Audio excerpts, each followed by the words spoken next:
Hey, good evening, everyone, and thank you for joining us. My name is Melanie Ionase. I'm my physician relations specialist here at Rothman. Tonight's webinar is with Dr. Barrett Woods. Office locations are Egg Harbor Township and Washington Township. Topic that he'll be covering this evening is navigating spine surgery, exploring symptoms, diagnosis, and innovations. This will be an insightful virtual discussion focused on recognizing spine issues, diagnostics, and innovative surgical techniques.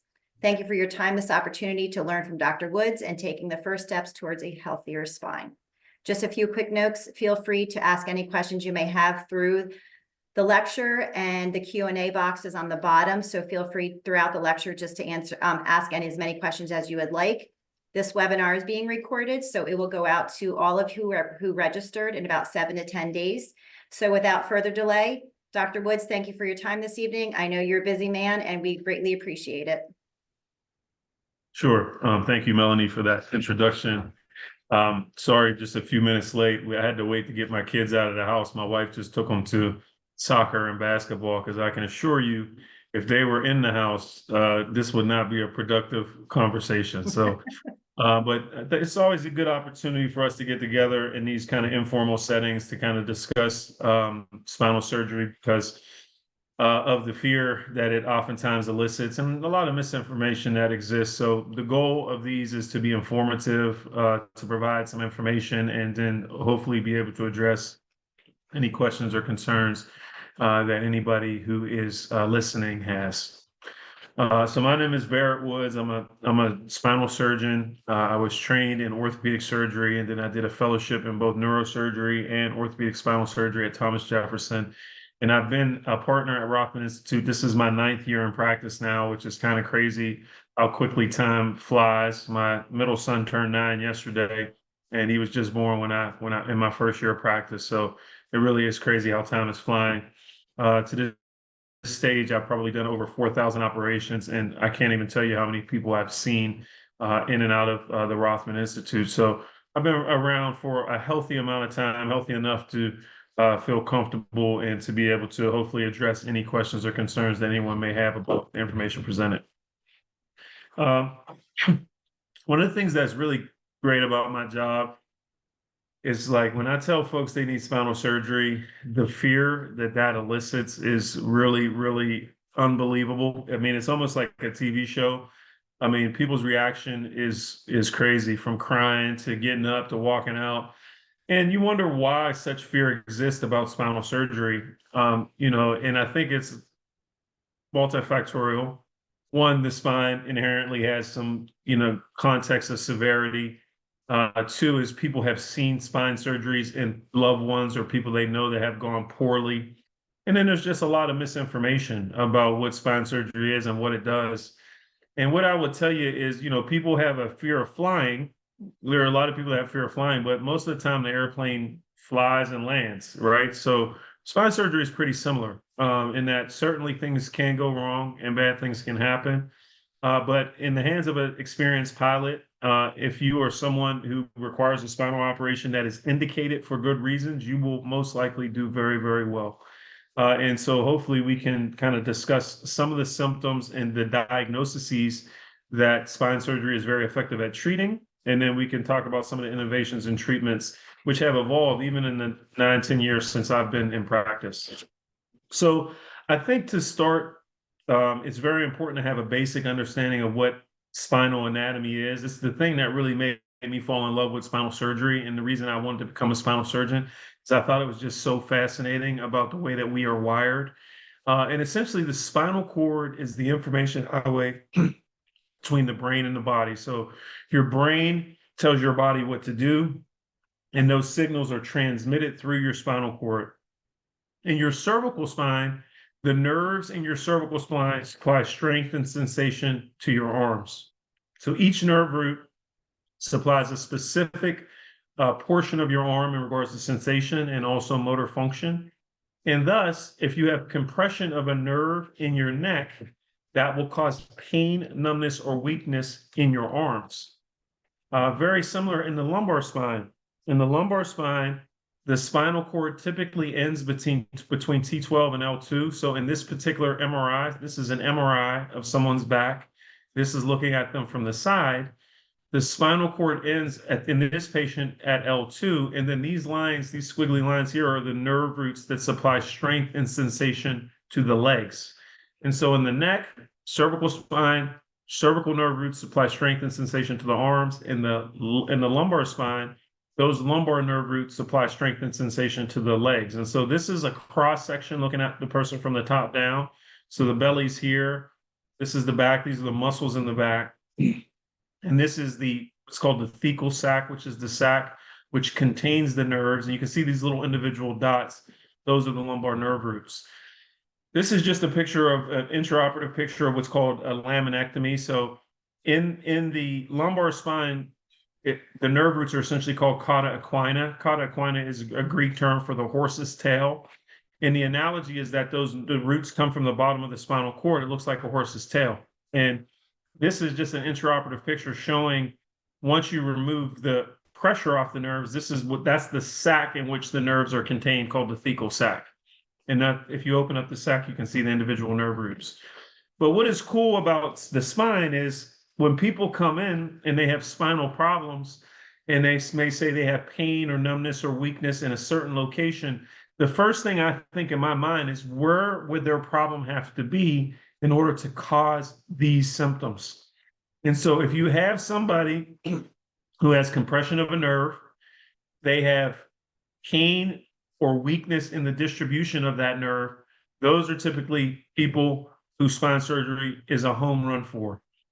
The issue is sometimes we have patients who may have symptoms that can't be completely explained. Either they don't have compression of nerves, or they do have compression of nerves, but the symptoms that they have do not align. Then those are folks that typically we dissuade them from an operation. So we'll get into that a little more throughout the presentation. So what are some symptoms which are concerning? What are some diagnoses which are concerning, and the things that we consider treating surgically? A big one is myelopathy. So myelopathy is a medical term which would imply that your spinal cord itself is compressed. And myelopathy is a killer, and it really causes people a lot of issues. And the biggest reason for that is very similar to diabetes.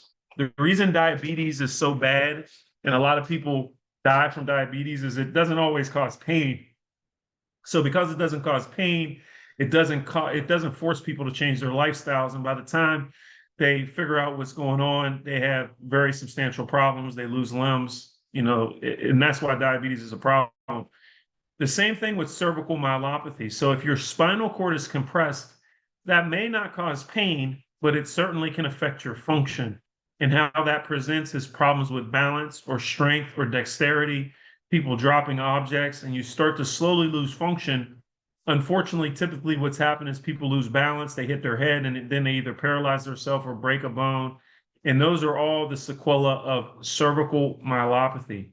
Is if your spinal cord itself is compressed, it can affect your balance, your strength, your dexterity.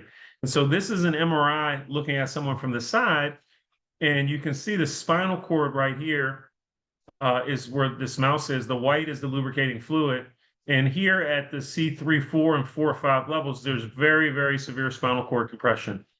And so patients that have spinal cord compression like this, we typically advise them to have operations to protect their spinal cord and to prevent them from losing any more function.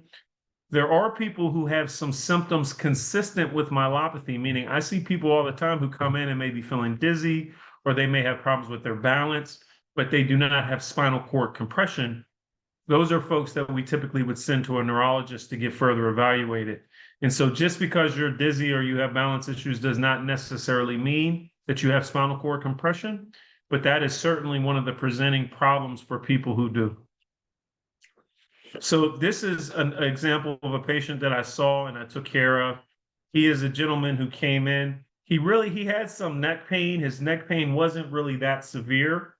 But what was concerning to him is he was a carpenter, and he was noticing that he was having a hard time doing his carpentry stuff because he was dropping stuff. He felt very clumsy. He did not feel like he could use his screwdrivers. And his wife also noticed that his balance was off. So he was kind of walking kind of like a drunken sailor. And so when I evaluated him on examination, he had hyperreflexia. Hyperreflexia is a sign that the spinal cord is compressed. That's called an upper or long tract sign or upper motor neuron sign. So we got an MRI of his neck. And so this on the left is an X-ray, which just shows arthritis in the neck, but on the right shows that his spinal cord is very severely compressed at multiple levels in his neck. You can see down here, spinal cord looks pretty good. You can see the white fluid. And up here from C3 to C7, there's very severe spinal stenosis. And so this patient's diagnosis was cervical myelopathy. The symptoms he presented with were issues with balance and strength, dexterity. He was dropping objects. And so this is someone who absolutely needs an operation to remove pressure from the spinal cord and to prevent him from losing any further function. And we'll talk about what those treatment options are in regards to surgery in a minute. Cervical radiculopathy is another medical term that people sometimes may hear. And radiculopathy would imply that there is compression of a nerve, and that will cause pain, numbness, or tingling down your arm. So I saw a patient on Wednesday, a young guy who had terrible pain radiating down his biceps into his forearm into his right thumb. And that had happened. It's been going on for about 6 weeks or so, and really kind of came out of nowhere for him. Minimal neck pain, but terrible pain in his arm. And the C6 nerve root supplies the biceps, the forearm, and the thumb. So this gentleman has what's called a cervical radiculopathy, a C6 radiculopathy. We got an MRI, and the MRI showed very severe compression of his C6 nerve root. And so there are a number of things which can cause compression of nerves in the neck. Disc herniations are certainly one. The disc is the jelly donut between the vertebral bodies, and that can herniate or burst just like a tire on a car. People can develop arthritis of the neck, and that arthritis can result in compression of nerves. And so this is a cross-section illustrating that, what is called uncal vertebral hypertrophy. So right here in the middle is the spinal cord. This white thing right here is the nerve root, and you can see this bone spur here, which is digging into that nerve root pinching the nerve here. And so this would cause the symptoms that would be associated with this is pain shooting down the arm. In this particular circumstance, this is a C6 nerve root, so that would be biceps, forearm, and into the thumb. C7 nerve root is triceps, back of the forearm, middle finger, and C5 is more of your deltoid. But pain radiating down your arm can be indicative that a nerve is compressed in your neck. And then we would get an MRI to try to correlate those symptoms. So the symptoms associated with nerve impingement in the neck are pain radiating down the arm. And the medical diagnosis or term for that is called radiculopathy. In the lumbar spine, very similar, right? So in the lumbar spine, the nerves in the lumbar spine are going to supply strength and sensation to your legs. So this is a young lady that I recently saw who has a very large disc herniation at L5S1. So if you look at this MRI, you can see the spinal canal here. These white cushions are the disc between the bones. And down here at L5S1, you can see that disc is dark, and you can see this kind of bulge here, which is impeding upon the spinal canal. Compression of a nerve in the lumbar spine is also called radiculopathy. Each nerve in the lumbar spine supplies a specific portion of the leg. This young lady has compression of her S1 nerve root. S1 nerve root will cause pain in her butt, back of her thigh, her calf, to the lateral border of her foot. The other generic term for this is sciatica. There's a lot of people that come to my office and say, oh, I have sciatica, and I ask them where their pain is, and it's in their back. Sciatica would imply that the S1 nerve root is compressed, and that would result in pain shooting down the back of the leg to the foot. And so there is some misunderstanding as to what actual sciatica actually is. So this is just a cross section illustrating what this young woman had. You can see the disc material is herniated. It is compressing her exiting nerve. And so she presented with a substantial amount of pain shooting down her leg. Oftentimes, these patients can be treated non-operatively. We'll talk about that over the next couple of slides. And surgery is only reserved for those who do not get better or have a lot of weakness or really intractable pain in their leg. So this is just another MRI showing a couple different things. There is some terms that I think people sometimes get confused with. I have a disc herniation. I have a disc bulge. I have an extruded disc fragment. All these things, essentially, mean the same thing to a certain extent. A disc herniation or a disc bulge would imply that that outer annulus, the outer ring around the disc, has been stretched out, almost like a bubble. You see a tire that has a bubble kind of protruding from it. And so that's what this is an example of, this red circle, is the disc is protruding. The annulus is still intact. The outer ring is still intact. It's just protuberant into the spinal canal. This is an example of an extruded disc fragment where the actual jelly within the disc has squirted out into the spinal canal. So the ring has cracked and the disc has actually squirted into the spinal canal. And typically the extruded disc fragments, the one where the jelly is actually in the canal, most of the time, those are the ones that do get better without surgery. The bulges sometimes are less responsive to conservative management, and we have to occasionally, do operations to remove that pressure from the nerves. But this is just a cross-sectional representation of what's going on here. So what I just highlighted, the center green circle is the thecal sac. That's the sac that contains the nerves. And then the two green dots on either side is the exiting nerve root. And then that red, that's the extruded disc fragment, which is in the spinal canal. So this is someone that we send to our non-operative colleagues. They can do a targeted steroid injection, do physical therapy. Most of the time, these patients get better without surgery. Surgery is done only if the person's leg pain is not getting better or they have severe corresponding weakness. And then this is just one other example of a more serious disc herniation. So this was also a young woman. She was a weightlifter, and she was lifting some heavy weight and noticed kind of immediate onset of back pain as well as numbness in her vaginal area. And she had what's called cauda equina syndrome, in which the nerves which supply her bowel and bladder function were being compressed. And so if you look at this cross section here, this yellow line kind of represents where we're looking on the right. You can see the circle, which is the sac. You can see the nerves on either side. And then if you look here, this is at the level where the herniation is. This is a massive disc herniation, which is completely crushing the nerves.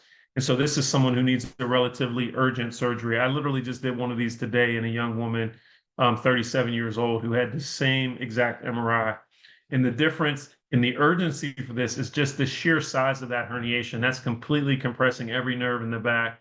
And oftentimes they may have numbness in their vaginal area or their genital area, severe pain shooting down the legs, weakness. That's a herniation which is too large to be treated conservatively. So most of the time, disc herniations in the neck and in the back are treated without surgery. I probably see 40 to 60 patients a clinic day, so over 100 people a week. The vast majority of the people I see, I tell them they do not need surgery. And that's because most of the time, these issues improve. And the way that we treat them is with steroid injections and physical therapy. And surgery is only done on patients with disc herniations or nerve impingement that have leg pain, that have persistent weakness, who have not improved with conservative treatment measures.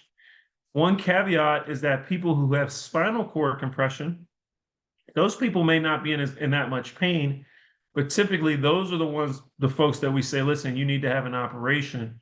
And the purpose of that is to remove that pressure from the spinal cord to prevent them from having any further damage or loss of function, because spinal cord compression can be a lot more insidious and it is a lot more serious.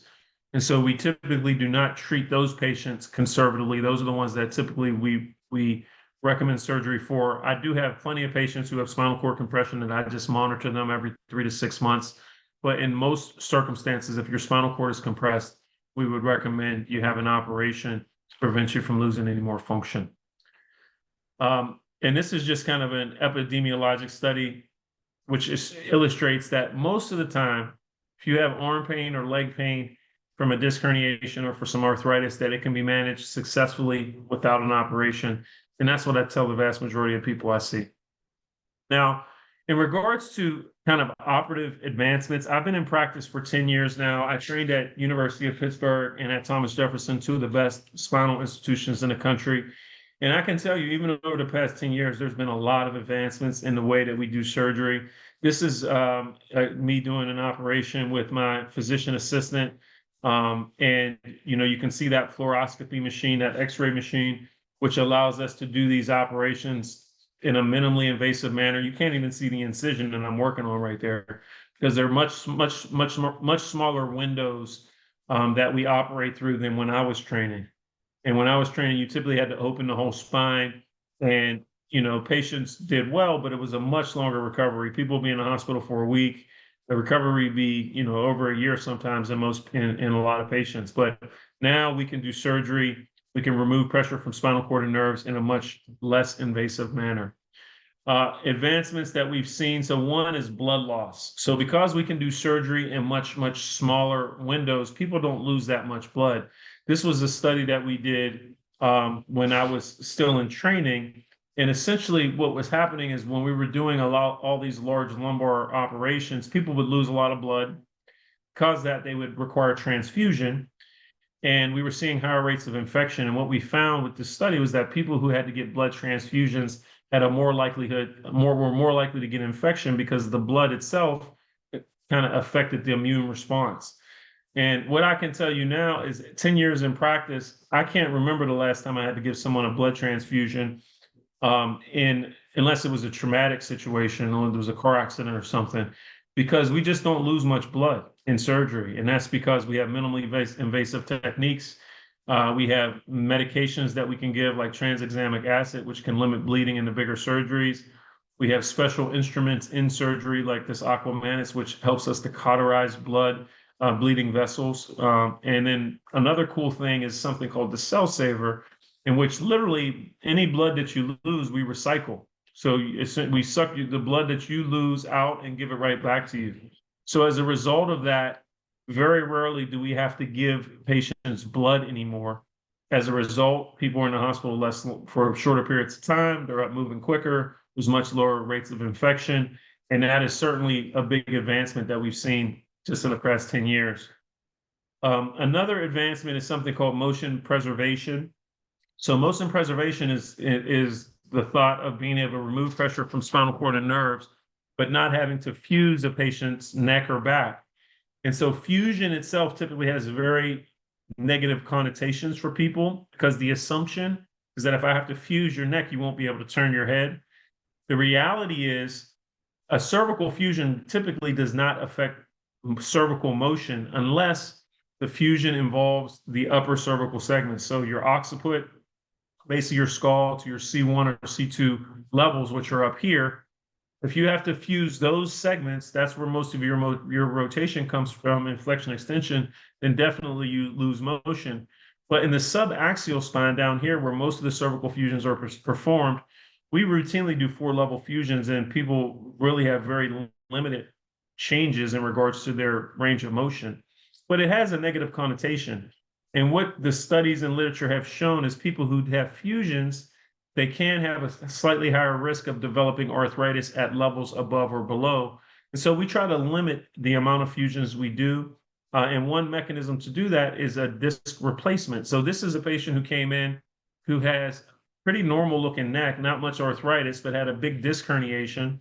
So this is cross-sectional image. This is showing the spinal cord. This is an extruded disc fragment right here, which was pinching person's nerve. And they not only had severe pain, but had a lot of weakness in the arm. And so because they had pain and weakness, we did an operation to remove that pressure. And so you can see this is a disc replacement where you take out the disc and you put an artificial disc in place.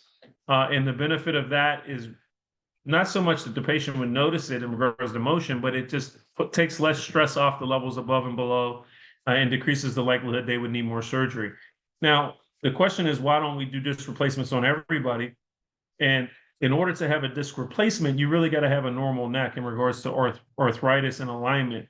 If you put a disc replacement in someone who has a lot of arthritis, it's like putting a new tire on a bent rim in a car. It's not going to work very well. It will fail. So there are patients who come in that request disc replacements that I have to tell them that I would advise against it because their alignment of their neck is not normal or they have too much arthritis. But certainly if a patient is a candidate for motion preservation, it's something that we do. So this is an example of someone who came in who also had a disc herniation. This one's at C5-6, but had a lot of arthritis in the disc. You can see the disc is collapsed. You can kind of see this bird beaking right here. Doing a disc replacement in this circumstance is probably not the best idea because of that arthritis. That disc is not going to function properly, and probably the patient will not get as good of a result. So this is someone who actually had a fusion who came in and said, they wanted a disc replacement, but I had to advise against it because they didn't have a normal neck alignment. This is an example of somebody who had spinal cord compression. The medical term for that is myelopathy. They presented with problems with balance and strength and dexterity. And you can see here, their spinal cord is being compressed, right? You can see down here, the spinal cord looks okay. Throughout here, the spinal cord is being compressed. And so they had a non-fusion option called a laminoplasty. And a laminoplasty is an operation where you have to hinge or open up the lamina to create space for the spinal cord. Now look at how much space there is for that spinal cord now. So this is a post-operative MRI showing that that canal has been expanded, that the pressure is off the spinal cord. And what this person noticed is improvement in their hand function, improvement in their balance, and in their strength. And so this is what the laminoplasty looks like. Essentially, you have to make a little crack in the bone, and there's a plate that hinges open the spinal canal, and that creates space for the spinal cord. So this is not a fusion. These segments are not fused together. This is literally a plate which just holds open the spinal canal, and you can kind of see the spinal cord peeking through right here. So this is a non-fusion option, which is certainly an advancement over the past 10 years that we will employ in patients who have relatively normal cervical alignment. You can have arthritis, but you just have to have relatively normal alignment. And so these are x-rays just showing the difference between a laminoplasty, which is done here on the left, and a cervical fusion, which I had to do on the right. Now, this person required this fusion because their neck was literally like a question mark. And because the alignment of the neck was so severe and so out of whack, I had to do an operation on the front and an operation on the back to realign the spinal column and remove pressure. But it just kind of shows the range of things that we can do, from a smaller non-fusion procedure to a much more involved multi-level cervical fusion procedure, which required anterior and posterior approaches. We really have the capability to do both. Our goal and my job as a spinal surgeon is to do the least amount possible to get you to where you need to be and restore your function. Sometimes that requires a smaller procedure. Sometimes it requires a larger procedure. This is a patient who came in who also has severe spinal cord compression. So you can see the spinal cord is being compressed here. Now, this was a traumatic situation. This is someone who had myelopathy. So they were having problems with their balance. They were not diagnosed. They tripped and fell at home and hit their head and presented with a spinal cord injury. So when they presented, they had what's called central cord syndrome, could not use their hands well at all, could barely move their arms. And this MRI showed that there was very, very severe compression of the spinal cord, particularly at C3 and C4 levels. And so I took this patient and did a cervical corpectomy. And that's an operation where you're going through the front of the neck and you have to remove those bones and then place essentially a strut graft and a plate on the front of the spine. And you can see the post-operative MRI now where that pressure has been removed. The spinal cord is now freely floating and is not compressed. And then because we had to remove bones, and this is a larger operation, I had to go in the back of the neck as well. This person, thank God, was able to regain some function. In regards to discectomies, this is another thing that we do very, very frequently. I did 2 discectomies this morning on young patients who had disc herniations.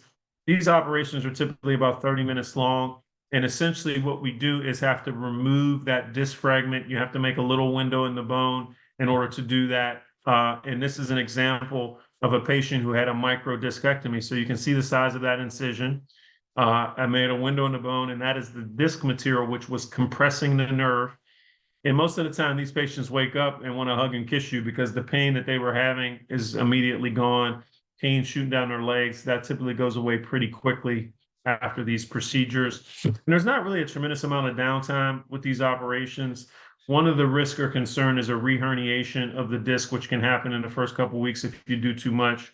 And so I tell folks, just take it easy for the first week or 2, but typically about 4 to 6 weeks, most folks are back to full normal activity.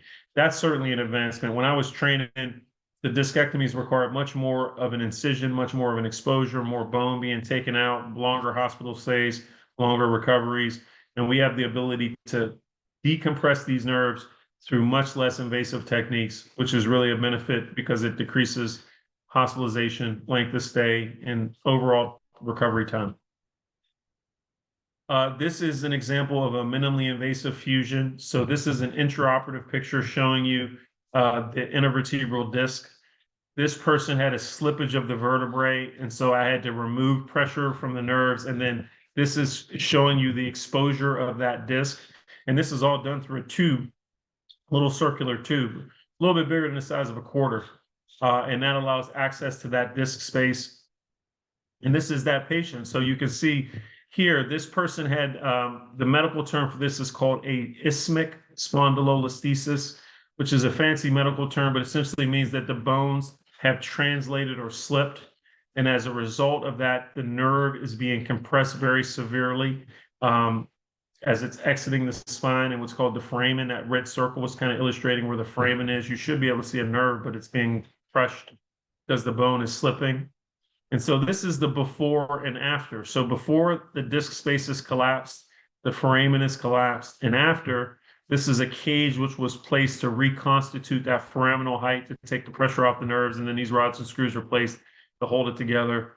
These folks, lumbar fusion has a negative connotation. If you have a compressed nerve from an isthmic spondylolisthesis, you will love me. I'll be your best friend after doing this operation, because you essentially can restore folks' life, and that is a very humbling and very gratifying thing to be able to do. This is an example of someone who had spinal stenosis, so compression of the nerves in the back. There was a spondylolisthesis, the bones were slipping. So you can see here, these lines are the nerves. You can see how dark it gets. Looks like an hourglass right here. The nerves are being compressed. And this is kind of the cross-sectional imaging showing that spinal canal is pinched. And so this person presented with severe pain in the legs, difficulty walking for any prolonged periods of time. He could walk a block or two, then you have to sit down. And that's because he had compression of his nerves. The medical term for that is neurogenic claudication. And so an advancement in the treatment of this is these minimally invasive lumbar fusions. So this is an intraoperative picture showing the two little windows that I had to use to put the screws in his back. Those screws were placed because those bones are slipping back and forth. And then from those small windows, I can remove pressure from the nerves to open up that space. You can see how big these incisions are, not very big. And then this is the work that was done. So we put the rods and screws in the cage, took off the pressure from the nerves. This is about an hour surgery, one night in the hospital. And this gentleman woke up and he was walking better. So our ability to do fusion procedures and to decompress nerves is much, much better than it's ever been. We can use minimally invasive techniques, which limits blood loss. It preserves the soft tissue envelope, your muscles. It allows you to get up and move much, much more quickly. So I would tell you the fear regarding these operations should be diminished. If you need one of these procedures, I can't tell you how many of these I do a year, over 400 last year. People do incredibly well. They really do. And that's an advancement of the surgical technique. Some of the other more advanced things we do is sometimes we'll do some deformity correction procedures for patients who have substantial spinal curves, and not just a curve, but also have nerve impingement as a result. So lateral interbody fusion is something we commonly do. I have to do one tomorrow, in which you go through the side, and that allows you to place cages to realign the bone. So you can see an example of an operation in which this person has a pretty substantial curve, and you can see how straight their spine is now by going in from the side and places cages, and then you have to put rods and screws. So that certainly is another advancement in that we can treat pretty serious deformities and even in a pretty minimally invasive technique, but these are definitely bigger operations. So this is just an example of one that I had to do on a patient where essentially the spine was collapsing. And the problem is that nerve that was exiting on this concavity of the curve was getting pinched. So severe pain down the leg, weakness in the leg. By placing these cages, that straightens out the spine, which removes the pressure from the nerve. And then we just put some minimally invasive screws in. One night in the hospital, patient goes home. These operations can be 2 to 3 months recovery total, but most folks are feeling pretty good a couple weeks after surgery, and that definitely is an advancement from when I was training. One of the more humbling things that we do is spinal cord injury. I take a lot of call at Atlantic City Medical Center, and patients coming with spinal cord injuries, which is truly, truly humbling because in these circumstances, really the only thing that I have the capability of doing is restoring the anatomy and removing pressure from the spinal column. And the best thing I can do for a patient is do it that quickly and give them a chance to recover. Sometimes they do, sometimes they do not. And that is truly, truly a humbling thing about what we do is that spinal cord injury, we're kind of at the mercy of the severity of the injury and timing. But this is the gentleman who came in. He essentially slipped on his deck and he has a fractured dislocation. This might be a little hard to see, but this is an MRI of his neck. And the bones here have shifted in his neck and are compressing his spinal cord. So he has a traumatic facet dislocation. His spinal column has translated. His spinal cord is pinched. So when he came in, he had a little bit of sensation in his legs and arms. He can only really lift his shoulders, shrug his shoulders, but he essentially was paralyzed. And so I did an emergent operation and went into the front of his neck, which was like maybe 2 o'clock in the morning, to essentially realign those bones in his neck. And then we got an MRI afterwards, which shows now his bones in his neck are aligned, but he still had some compression on his spinal cord. So I did a subsequent operation on the back of his neck to remove that pressure.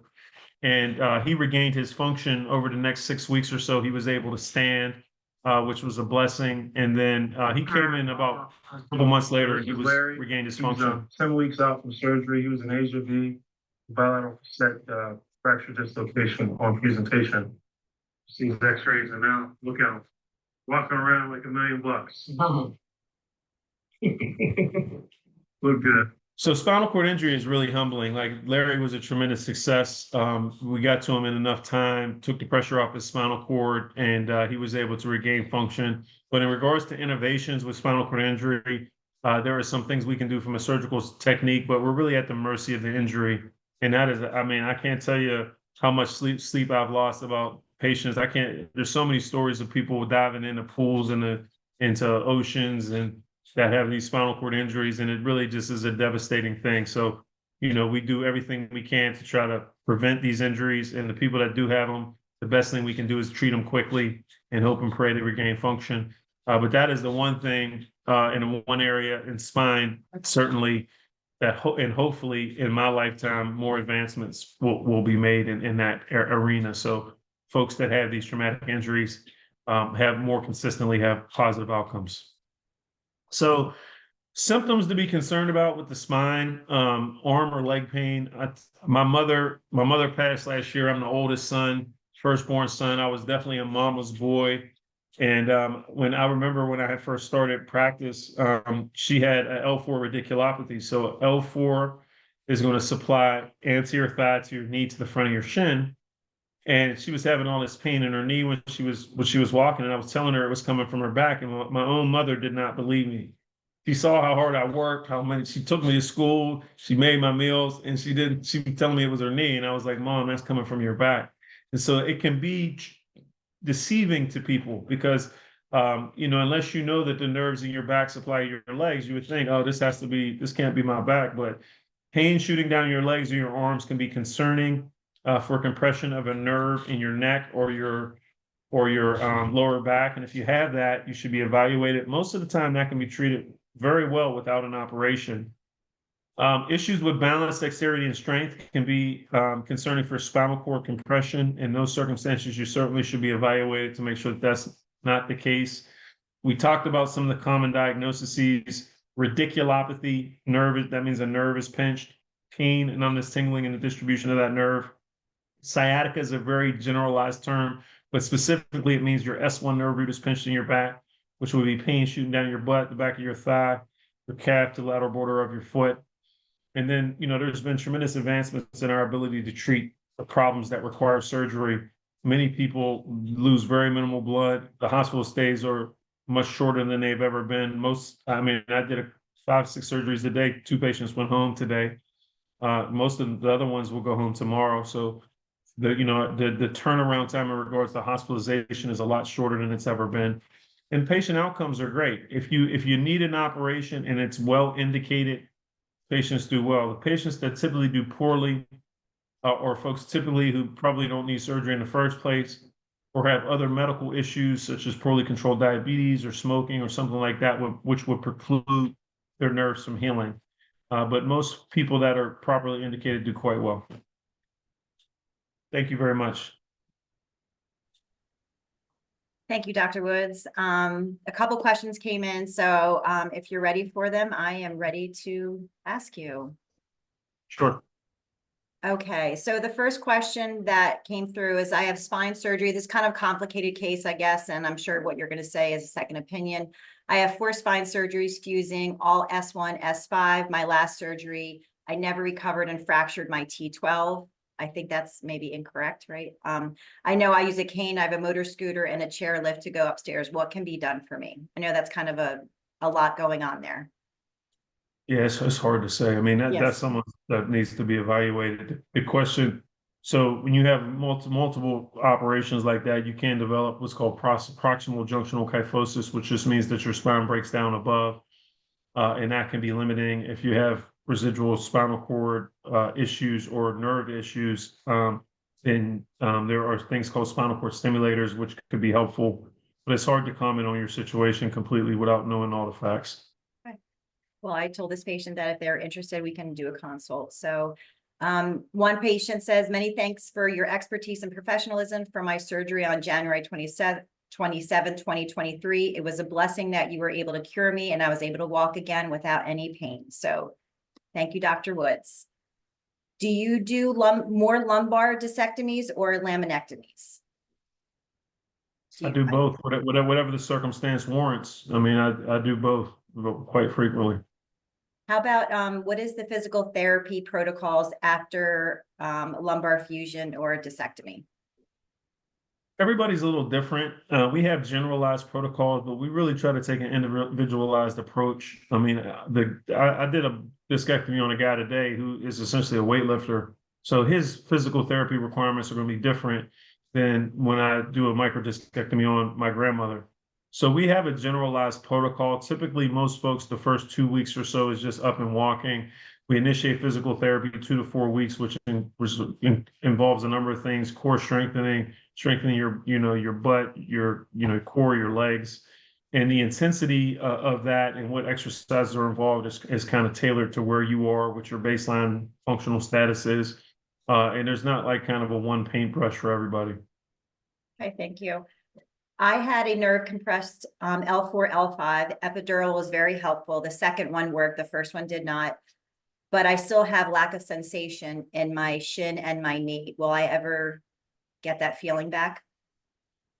So it depends if your nerve is still compressed is the first question. If you're having symptoms and your nerve is still compressed. If it is not still compressed, patients that have residual paresthesias like that typically are placed on gabapentin. Sometimes it improves. The folks that typically do not improve are typically people who are diabetic or smoke, or just the nerve was very severely compressed for too long. So what is important is your nerve still pinched, and then also the duration that it was compressed, and then how long has this been going on? Because it can take, a year and a half sometimes to get those symptoms back, because the nerve regenerates very slowly. And some people always have some residual paresthesia or numbness, but if you're early in the course within the first year, then it's certainly possible it could continue to improve. Okay, wonderful. Excellent presentation, he said, and thanks. Can you comment on advances in scoliosis surgery in adults over the years? Yeah, so scoliosis surgery has changed a lot over the years. First of all, those operations typically have very high complication rates, even in the most experienced surgeon's hands. And so what we realized is that there's a lot of things that need to be done before you do these operations. It's just like preparation for a road trip. If I'm going across country, I'm going to plan out my route. I'm going to make sure I got enough provisions. I'm going to make sure that car is gassed up. And so folks that are going through these operations, we send them for studies to assess their bone health, to make sure that their protein levels are appropriate. And if they're not, they're optimized from a medical standpoint before they go through the surgery. The surgical techniques are better in that, we can do a lot more aggressive corrections of the spine through more less invasive measures. And we also have some biologics which can help bones to heal. We have surgical techniques to try to prevent breakdown above or below. So certainly our ability to treat these issues has improved. With that said, most people who come in with scoliotic curves, I tell them don't have surgery because you got to have realistic expectations, and sometimes the treatment is worse than the disease. And so, in order to have a scoliosis operation as an adult, that's a long conversation. That's many visits, and the vast majority of people, I tell them don't do it. If they were my parents, I wouldn't. There are certainly circumstances where the benefits outweigh the risk, and those are the people we consider doing it, but not everybody. Okay, in your opinion and experience, which of these spinal surgeries are very risky and has very poor outcomes? None of them. Like, Answer. I mean, I do all these surgeries that they don't have poor outcomes. They have very predictable outcomes. The people who have poor outcomes with surgery, either they have intrinsic factors which would preclude them from doing well. So if you are a diabetic and your A1C is above 8, your likelihood of having neurologic improvement is substantially lower. And so those are folks that typically we say, listen, don't have an operation until you get your sugars controlled because your nerves won't heal. If you have obesity, your BMI is over 40, that increases the likelihood that you're going to have a wound complication.